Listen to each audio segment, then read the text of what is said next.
All right, well, Cool. Oh, sorry. Cool. Welcome to the comic world for you. We are the Long Story Short Show. Yesterday, new comic books came out, and we want to tell you about it. We show up every Thursday here on S Squad Up, and then check out Long Story Short Show on YouTube. that's where to find us. So, who you want to start first? I'll tell you what happened in Shuri number 4. So, first off, this is a great book to start off in if you really just like Shuri or want to know about Wakanda or just want to know really more about how how the other African countries like react to Wakanda and what they do. And also, this is just a great book if you like Shuri. And if you don't really know much about it, this is still a great book because the first page tells you everything that happened in the first 3 issues. So basically, the Black Panther, her brother, is in space somewhere that we don't know where his whereabouts are. And so she tries to astral project her mind out into space to try and find him. Great thought, right? Except that she accidentally transferred her mind into Groot. Oh, jeez. So she is now controlling Groot and is like Groot basically. And then so her and Rocket team up to take down this grasshopper that sucks out electricity. Also, when he leaves, the grasshopper, when it leaves black holes. So it's like, what the heck? And then, so basically, she beat it, and then she came back to her own body on Earth, and the council's mad at her because they're like, you can't just be doing that, just like going out into space and fighting aliens, because what if that alien comes back to Earth and followed you? You know what I mean? Well, of course, this book opens up, and we're outside Timbuktu, and that's exactly what happens. The electricity sucking alien grasshopper comes straight from the sky and disturbs this cool concert that they were having outside of Timbuktu, and then starts sucking out all the electricity. God just be making anything. They said electro black hole grasshoppers. Oh, Jesus. Exactly. Yeah, I can make those. You don't think I can make those? I can make those. And so, what else happens? And so, we're back in Wakanda while all that's going on outside of Timbuktu. We're back in Wakanda. Her mom's having like secret society meetings without her and not telling her. Uh-oh. So that's kind of like a weird thing, like kind of a weird dichotomy going on there. And then Is it? also, when she got back from space, she doesn't have access to her ancestor powers. So before she left for space, she could like turn into birds and like create wings so she could fly and things like that. And But now then she became a tree. She can't do any of that. Yeah, that sucks. But it really like doesn't matter Because she could still fly in her suit. She's super smart. Yeah, she made wings and put them in a can.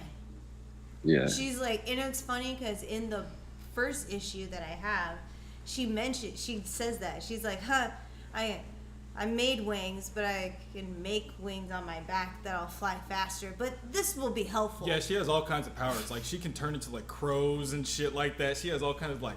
Think of, like, all the powers that you would think Mother Africa would have, and Shuri has those. But she's also... You mean Vixen from DC?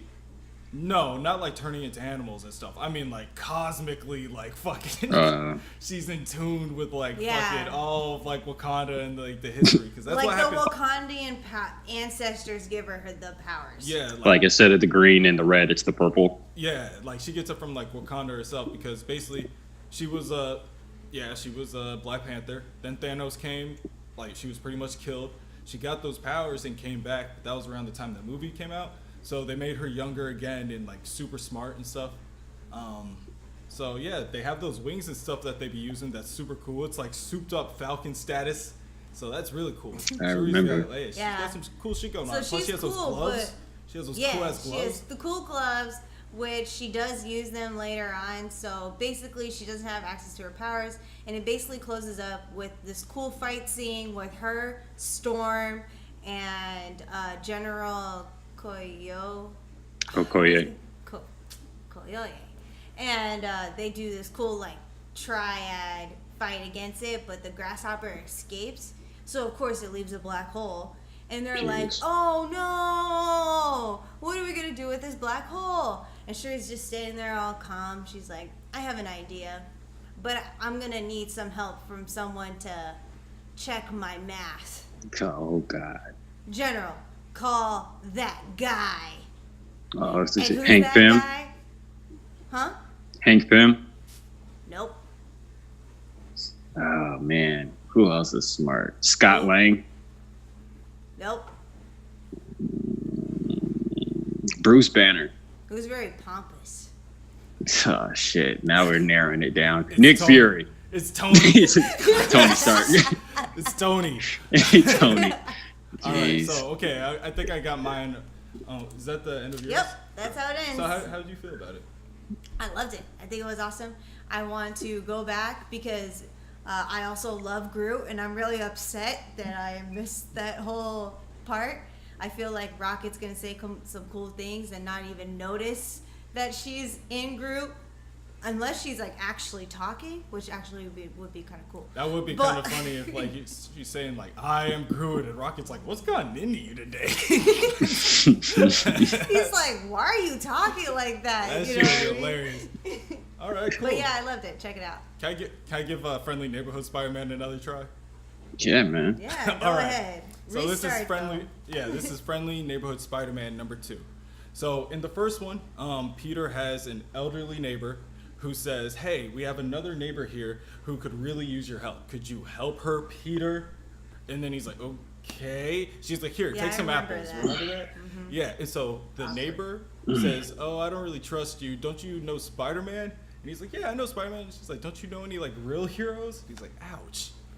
And so like he leaves to go get Real something to eat heroes? so they can talk about what's going on and maybe talk about real heroes. And she's gone when he gets back. And there's 2 orange kids in a hamper. And then he's just like, okay, what the hell is going on? So this issue starts. Oh, he also got a concussion because like some people were looking for the girl and one of them hit him. And he's like, yeah, my spider sense is going off. I'm going to get hit, but it's not going to hurt. And he got knocked out, hit a wall, shit, like fucking woke up, was like, I got to take a nap. And that's when he found the kids. And so like he's just after he got a concussion. He said it's not I gotta gonna take a hurt. nap. So basically this starts out, he's looking at the window. Okay. Like I'm pretty sure it's the guy that hit him. He's like looking up at him like in one of these old timey like 1992 Batman got Alfred driving cars. Like just one of those old cars. And he's just like watching the apartment. So Peter's like, I need help. He calls Human Torch. And while Human Torch is on the way, the old lady is like knocking on his door like, hey Peter, I see that there's some guys outside, so if you have anything to hide, you should probably hide it. So Peter's like in his full suit talking to the kids and stuff like that. They're like, wow, who are you? He's like, what? Are you a superhero? He's like, I'm Spider-Man. Have you ever heard of Spider-Man? And the girl's like, no. And he looks at the boy. He's like, what about you? And the boy doesn't say anything. And she's like, he doesn't really talk a lot. He's like, okay, that's okay. I do enough talking for myself. So he told Johnny to be discreet, but the guy outside's watching with like his like black glasses and stuff. So Peter has to like web him in the face so that he doesn't see Johnny go through his window. And he's like, dude, the fuck? What the hell, yo? You're supposed to be discreet. And so like he gets in there and the kid's like, wow. And like the little boy's like, wow, are you the Human Torch? You're amazing. And like Peter's like, ouch. And so like Peter's like, oh, here, you entertain them. So he's like doing little fire tricks for the kids. He's like, I gotta go handle the goon outside. So he goes outside to handle the goon, and the goon's like pulling the webs off his face. He pulls his face off, and he just has like orange skin right under. And so Spider-Man's like, okay, what the hell's going on? And so like they're getting in a fight. The guy punches a wall. Wait, they get in a fight? Yeah, because he pulled off because it's like it was a mask. Yeah, I understand that, but he sees the orange face. That should give him a clue. Anyway, sorry, go ahead. To what? The kids have orange faces too. Yeah, well, you know. So they get in a fight. Some people are watching, and so he protects a person, like hitting, picking up a wall so it doesn't fall on him, and so the people get away. Classic. But he's able to web the bumper because it's an old ass car. Classic. a detective comes and she's like, "Hey, good work, Spider-Man." He's like, "Good work. Are you new here?" She's like, "Yeah, I'm new here." He's like, "All right. Well, here, can you run this plate for me?" So they meet on a rooftop. She's like, "Why do you meet on a rooftop?" He's like, "This is what we do." And so she gives him the information from the plate. It's at some like old abandoned building, and she gives him his card. And he's like, "Thanks." He puts it in his pants, and she's like, "You just gonna put that in your pants? You like just like skin on card? Like you're not even gonna like put in your pockets or anything?" And he's like, "Yeah, that's a problem." She's like, "So you're just gonna keep that in your pants on the off chance that you might need it?" He's like, "Apparently, shit." And he gets out of there. And so he goes back. He goes to where she said. Yeah. And the guy with the orange face is there. He's like, "Oh, I got you this time." And so they're getting in a fight. And then the old lady from the apartment shows up. And she's like, "All right, Peter." And he's like, "Did she just call me Peter?" Because he's in full Spider-Man.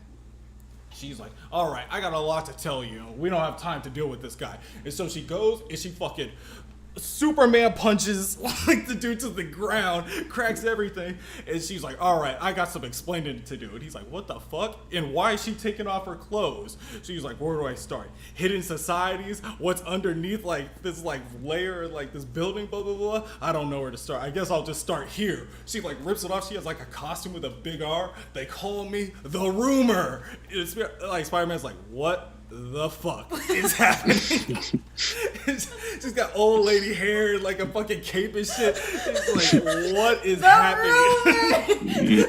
And how does she know my name? That is so solid. That's so solid. The Rumor. So, yeah, there was a reason why I went in a little too much detail, but yeah, it paid off in the end. So, yeah, Tom Taylor, solid as always, knocking it out the fucking park. Any Tom Taylor book I advise buy. He's the guy that wrote Injustice. He's the guy that wrote All New Wolverine when Gabby was Wolverine. So I say go for it. Wow. Yeah. I know. Wow, that might be a contender for Book of the Week. I'm just saying. Did not see none of that stuff coming. All right, Chris, what did you have first? I had what was it? Crimson Brimstone, Fire and Brimstone. Brimstone something. I had Curse of John Brimstone. Constantine, Yeah. and I had Swamp Thing. Their annual #1. Yeah. I liked it. I like John Constantine a lot. I like his character. Come to find out in this book that he's bisexual. Didn't know that.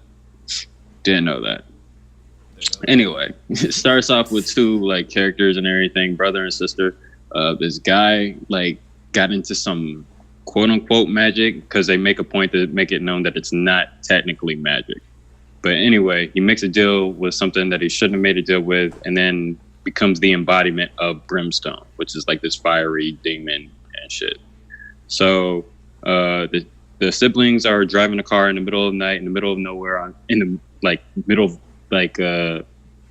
the middle of night, the middle of nowhere, and it's like pitch dark type of shit. And out of nowhere, Constantine is in the middle of the road, and they stop, and he's like, "What are you doing here in the middle of nowhere, in the middle of the dark, in the middle of the night?" type of shit. Like they make it a point to say all three. Word He of the is day like, is middle. it was like, "What's your name?" "John Constantine and Synchronicity." He was like, "What?" So he ends up using his charms on them to like pretty much disable them so they don't go about fighting, so the guy doesn't like go out and turn into Brimstone, so the girl doesn't shoot. Uses another charm. Next thing you know, he's telling a joke, and he's like, and that's when I said, "That's not my hand." And they're both in the front seat driving, and they snap out of it like, "How the hell did we end up here? It's like someone turned the page and now we're here. What the hell is that?" He's like, "Oh, that's just my charm." Okay, so anyway, Like I'm sure that means something. yeah, right. So anyway, Constantine's leading them to this location where there's these cult people looking to create a new god or whatever. And Brimstone's like the only one that's going to be able to get in there, because if Constantine goes in there, they have unmagic all over. So he'll just be going in with his wit and his incredible good looks. And though that may be enough, which he does say, why risk it? So he sends in like, "No, that may be enough." That's what he even says. He's like, "Though that may be enough, yeah. Why risk it?" So he sends Brimstone to go do something. So Brimstone goes in, and just like he thought, he doesn't use magic, so he like burns shit down so he can enter like the vicinity of shit. And then he comments, "Though I do love a man who's flaming the right way, I think this isn't the right time for any of that. And by the way, if you do me a solid, I'll return the favor intimately." And the guy was like, no. And then the girl's like, "Do you ever like stop hitting on anything? Like, why do you hit on everything?" Just like, don't mind me. You're like, whatever. So no. so they go inside. Don't worry about what I'm doing. yeah, don't worry about me. Like you're not even the one with the magic or whatever. You just stay there with your shotgun. I didn't hit on you. Yeah. So he takes his cigarette. That's funny that you do that. He takes his cigarette and he goes to like Brimstone and lights it on his chest while he's talking to him and flirting and shit. I'm like, what is going on in this book? But anyway, Brimstone goes in there. He starts like fighting some shit. Constantine's still smoking. Takes his cigarette, throws it, and he said, "That's my plan." And the bitch is like, "What is that gonna do?" He said, "Don't worry, love. Just give it some time." And after a moment or two, fucking Swamp Thing grows out of the cigarette, and him and Brimstone start fighting like this new god and shit. And Constantine's worried about pulling out more charms to help. Wait, pause. Yeah. Swamp Thing grew out of the cigarette? Yeah, a burning cigarette. Swamp Thing grew out of that. Okay, carry on. Okay, cool. So Brimstone ends up like fighting with Swamp Thing. Swamp Thing says, "Yo, this isn't a real battle for me. You don't really need me." Constantine can figure it out because Constantine's smart. So it's like this whole juxtaposition while Swamp Thing and Brimstone are fighting, and then while Constantine and the other bitch, the sibling, are doing their own thing. They both figure out what they're supposed to do at the same time, and ultimately end up killing the new god and his like little servants and everything, because as long as one lives, they both live, but they're both technically not alive, type of thing. So one fell swoop, they're both gone, and it kind of like wraps up with like Constantine leaving to go do his own thing. And he was like, "You better hope that Swamp Thing returns, because you didn't kill him. You know, he just sacrificed himself. He'll grow somewhere else. But you better hope that he finds you, because if he does, your passing in things will be a lot smoother than if something darker finds you." And kind of ends. It's a solid book. I like the wit that it has in there. Constantine is like pretty humorous. Like, again, didn't know he was bisexual, because he does not turn that shit off at all. Like he is flirting like the entire time. Wait, who writes it? Do you know? Not off top, nah. Oh, that's okay. I was gonna say if it's Tim Seeley, but no, he also wrote Injustice and stuff like that versus Masters of the Universe, and there wasn't anything like that. But that's how it was for Shatterstar. I dropped it after 3 issues, I think. But after I found out, it was just like bam, bam, bam, bam, bam. Oh yeah, it's like, okay, you bought the next issue? All right. Well, you must be approve of all this shit, so let's take it to 10. Well, yeah, I mean, that's it's what cool. they do. I mean, it's them. That's what. It's part of makes it them.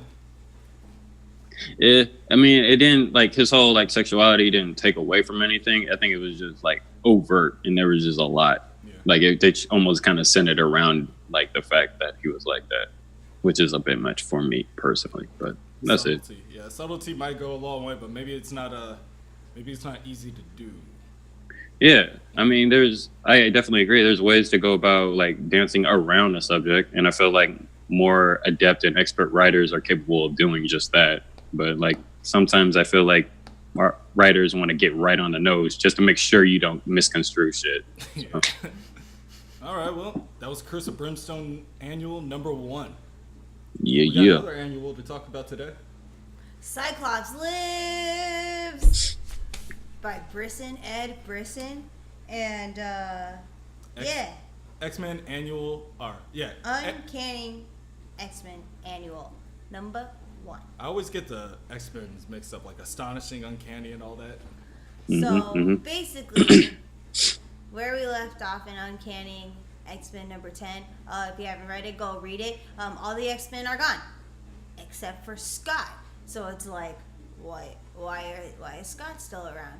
So basically, this book goes into depth. There's this really, really old story of back in the day when Scott saved this guy named Paul at MIT. Basically, I'm Paul.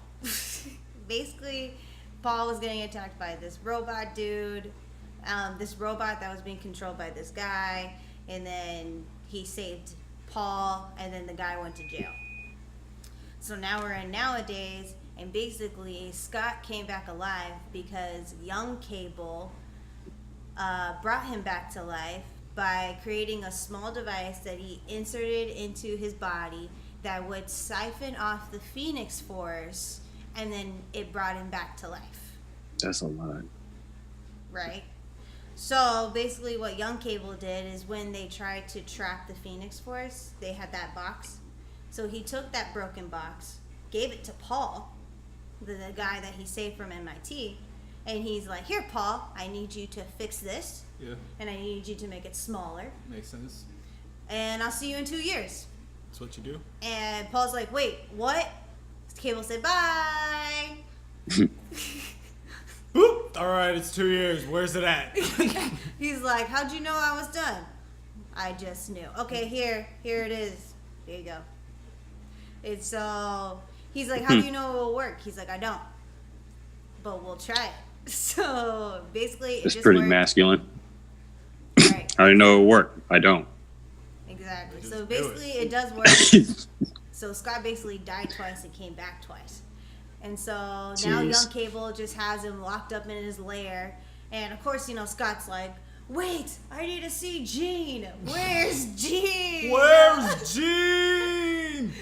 And Cable's like, you can't go yet. He's like, wait, why? He's like, you know why. And then he just leaves again to go do what he was doing in Uncanny X-Men. Really He leaves to continue his machinations. Yeah, during like extermination and stuff. Like he was just leaving him there to do all that stuff and coming back. That's funny. You know During why. extermination, while he had like fucking Angel, and he was ripping off Angel's like cosmic wings and stuff, drinking coffee. Scott was all there. Scott was in there in his little jail cell. Well, it wasn't a little just like he just couldn't leave because he. The thing about Young Cable is he has a lair in an unknown location / time.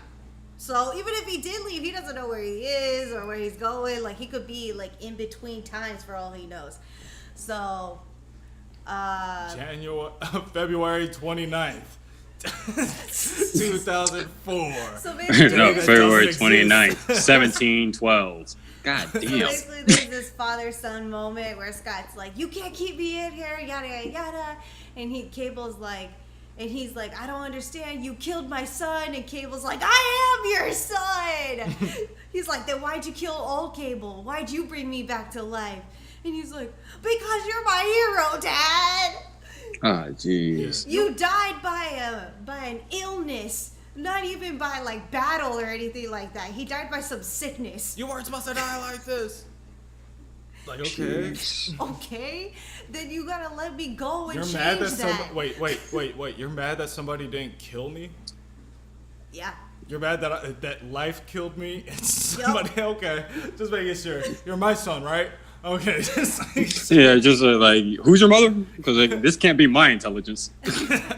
So it basically ends with Young Cable telling Scott about what's happening in Uncanny X-Men 9 and 10 and how they're like fighting X-Man and they need everyone on deck, yada yada. But also the guy that was originally trying to kill Paul way back in the day, oh yeah, he just got out of jail. Doing his sentence of 20 years, yada whatever, and he just got out. So what does he do? Goes and kills Paul. Like That's a patient man. That is a patient man. So the program didn't work for you at all. I pretend like it worked, but I kept my conviction. I kept my focus. Scott decides to save Paul, and that's why he didn't get killed off by all the other X-Men, like all the other X-Men. So what he's doing, he decided that he's gonna find the X-Men because he doesn't believe they're dead, and he's gonna bring them back together and do it right this time. Because his thing was he didn't ever want to make the humans feel that the mutants were above them, but that's eventually how everything happened anyway. So now he's going to try again. Hey, that makes sense. All right, so what'd you think? Uncanny X-Men Annual #1. Cool. Could have skipped it, to be honest. Sometimes that's how it is with annuals. But if you're really big on like continuity and just like kind of want like a closed, complete book, then get this because it will answer all your questions from a bunch of books. It's the first book about Scott that we've had for a while. So, all right, well, cool. Well, I got an honorable mention: Superior Spider-Man #2 by Christos Gage. I read the first one. He's fighting Terrax the Destroyer, basically an alien who's super strong who comes and destroys stuff. A couple things that I saw when I was flipping through, I didn't get to read it, but like his appendages, one of them can shoot out like sonic waves and everything, so his appendages are all souped up. Every little appendage that he has is probably doing hella dope stuff. And it ended with him saying the words, "I am now Cosmic Power Superior Spider-Man." So, I saw Safe to say that he siphoned off cosmic power from the ex-Herald of Galactus. It looks fucking dope. It looks fucking amazing. So I'm going to probably read that tonight. But the next book that I want to talk about is Immortal Hulk #12. Yeah. Hulk's gone to hell. Again, Hulk's back in hell. And so after watching the movie Split and Glass, this is basically the same. DID, dissociative disorder. Like there's a one dominant, usually the most aggressive, usually the most destructive personality is usually the one that protects everybody else. That being said, me and Chris read this one, so we're gonna kind of tag team it. But this one's all about like devils and fathers. So it starts out with like a whole like monologue with like what is a devil, and then like you see like the Hulk and stuff like that, and like what would you like from the beginning? Well, yeah, where you're saying where they start off the definition of devil, they went in from the definition of a devil to like Satan, and they're really painting this whole allegory of like good versus evil, what defines good, what defines evil, what the role of a devil or Satan actually was or is, and how that affects humanity as a whole. So I like that whole dichotomy in the intro to begin with, and I like how he's likening like his father to being the devil, or at least that's what it appears to be. And his father's like I guess like story and pathos, it comes to this ahead where he starts to discover gamma radiation has like an atom or a particle, it could be a wave or a third thing, and I'm not quite sure if they are saying that the third thing is the giant green door or not. That was a little bit confusing for me, but I like the way that he knows that there's another way for gamma to represent itself or manifest itself.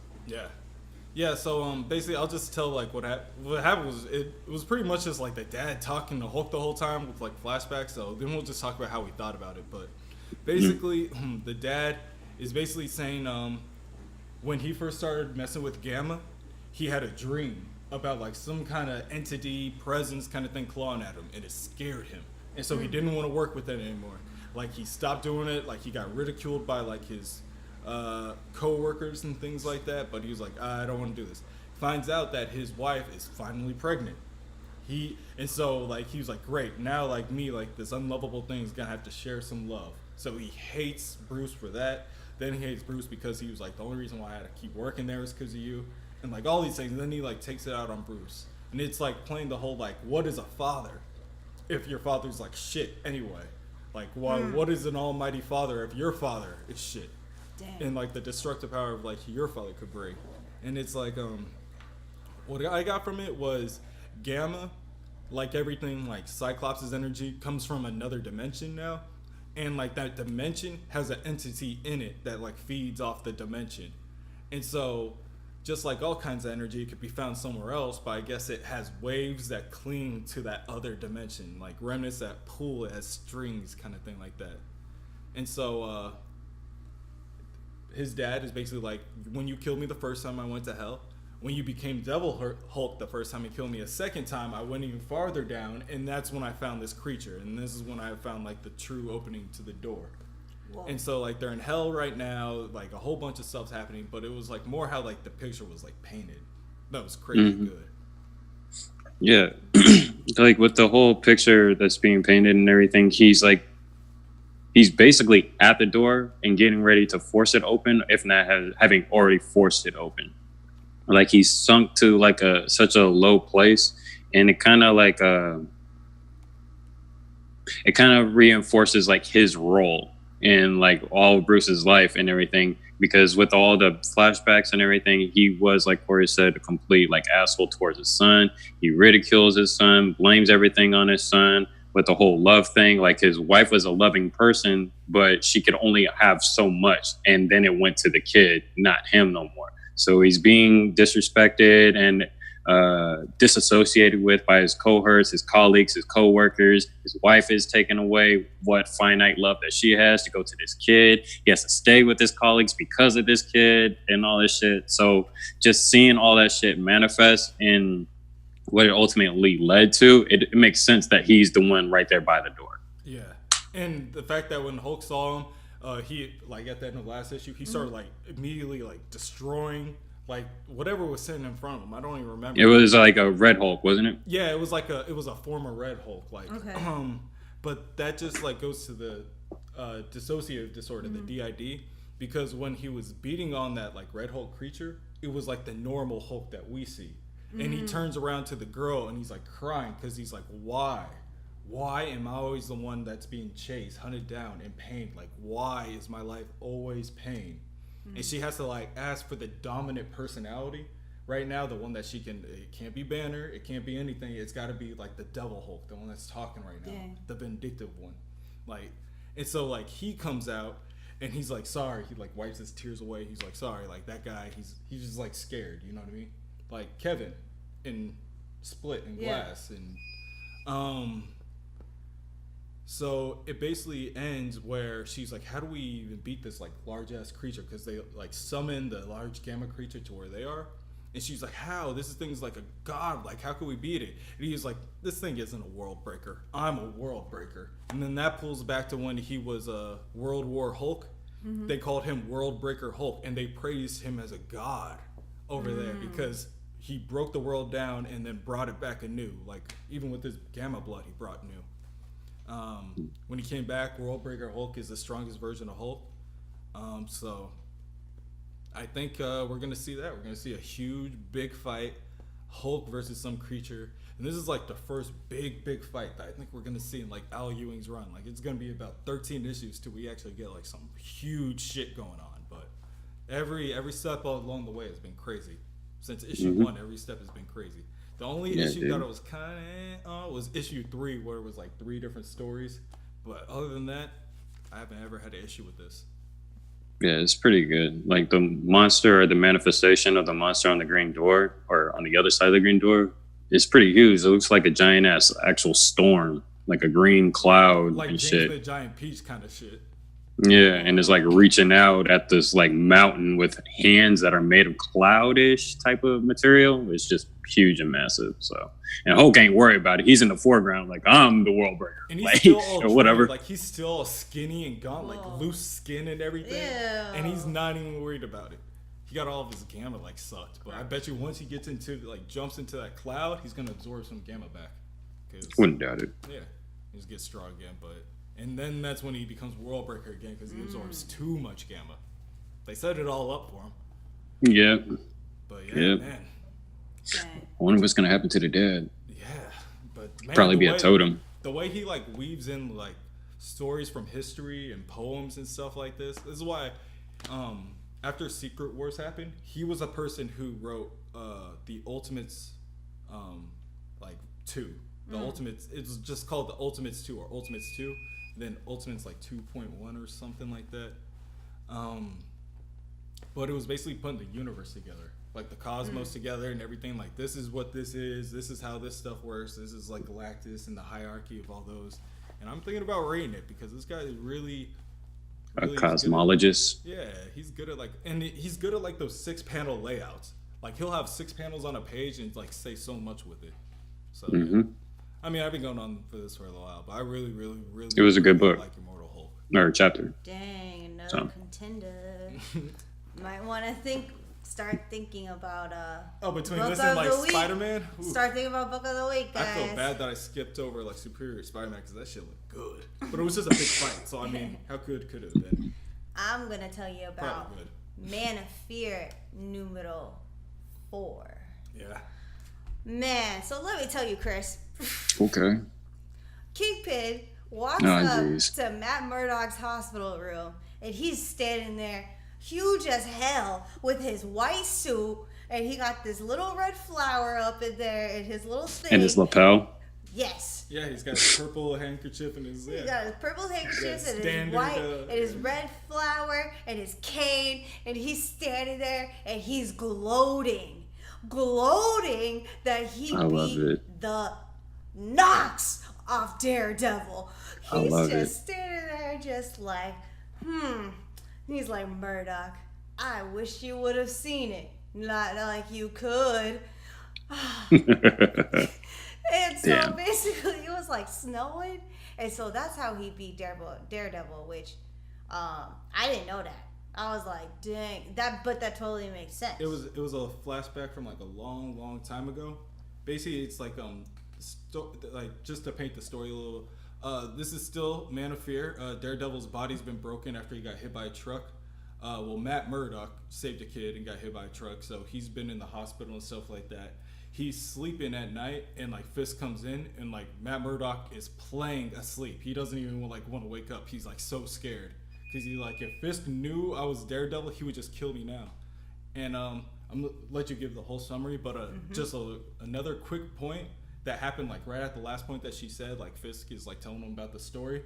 He's like, and then when I beat you, I mean Daredevil. Why did I say that?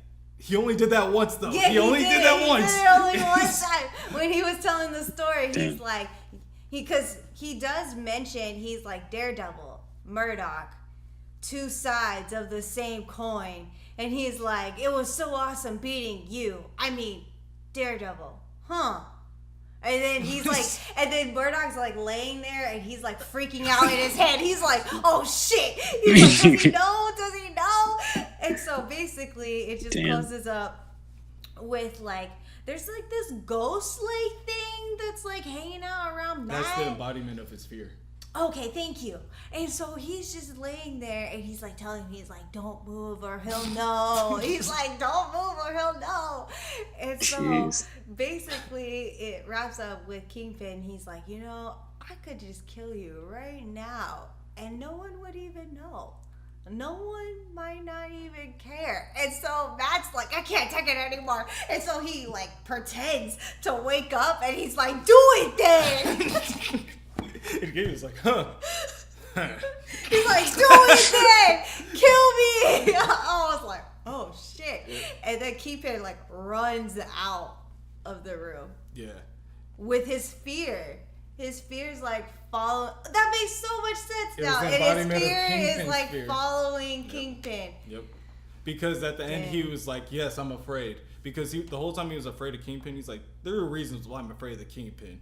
Because like the reason why they were out in the like fighting and like outside and stuff like that in the snow was the Kingpin was like, Daredevil will only come out if I even put myself out there as bait.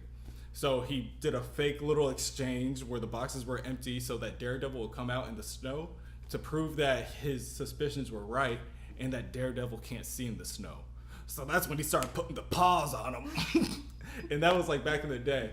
And so Daredevil's afraid right now because he's like, all I can smell under his like $500 an ounce cologne is the blood under his nails. Like that's why I'm afraid of him, because it's always fear, like the perspiration of fear, like the fear chemicals in the sweat and the blood in his nails is why I'm afraid of him, because I always smell that when I smell him. And so like at the very end I was like, I don't know how Daredevil's gonna get back from like, you know, being broken and everything, but at the end he's like, wait, the Kingpin, he left because he was afraid, and maybe that's enough. The Kingpin just being afraid a little bit too. Like, because honestly, like, the Kingpin want to go brag to him. He needed it because based on the last issue that we were talking about, and everyone's, like, trying to help him, and he's, like, shooing them all away and stuff, and, like, he needed Kingpin to basically go in there and gloat to him to, like, get him mad, to be like, okay, I need to get my shit together. Yeah, pretty much. This nigga woke up like, then do it! I know, he was like, do it then! He was that like, was my favorite. Goodbye, Mr. Murdock. Oh, man. Oh, that was the funniest part of the whole thing. He's like, I could kill you right now. And No one would even know. He's like, do Kingpin it! talks so cool. He's like, you guys are two sides of the same coin, two edges of the sharpest knife, two fangs in the same serpent. But your knife has been dulled. Your fangs have been pulled. Like, is this nigga making this up? Or is this nigga just This nigga just speaks in parables, analogies, and metaphors. Yeah. This dude looks in the mirror and practices all his analogies before he walks out the house. You're a winner, Wilson. You're a winner. That's the chins. All right, well, that's it, everybody. Those are comments that we had this week. We had a bunch of Marvel and a little bit of DC action for you. So my name's Corey. This is Jen. This is CJ. You can find us here every goddamn Wednesday, or you can catch us on Thursday. Today's Thursday. Today's Thursday. Oh, you can catch us here every Thursday talking about the comics that came out every damn Wednesday.